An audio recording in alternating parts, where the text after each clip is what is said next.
Happy Diwali guys. দিওয়ালিতে টুনিকে ছাদে নিয়ে গিয়ে লাগাতে হয়।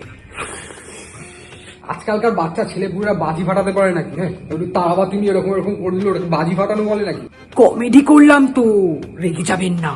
এই যে হাতের তালুতে, ঠিক আছে, এত বড় বড় তুবড়ি ফাটাতাম, কালি পটকা ফাটাতাম, চকলেট বোম ফাটাতাম, ঠিক আছে, মাথার ওপর বড় তুবড়ি লেখে তারপর জ্বালাতাম, তারপর ডান্স করতাম এরকম এরকম করে, ঠিক আছে তো। দীপালি আমার প্রেমের বলি দিয়ে চলে যাওয়ার পর থেকে আমি আর দীপাবলি সেলিব্রেট করি না।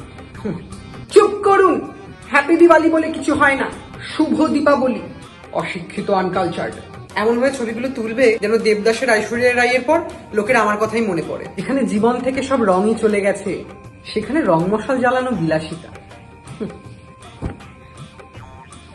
একটু উপরে তুলবে প্রদীপটা, একটু এরকম করে ভালো করে তুলবে কিন্তু। হ্যাঁ, এই ফুলঝুরির সঙ্গে ছবিগুলো আপলোড করে ক্যাপশন দেবো, এই দিওয়ালিতে বাজি কিনো না, আমায় তোমার পটাকা করে নিয়ে যাও।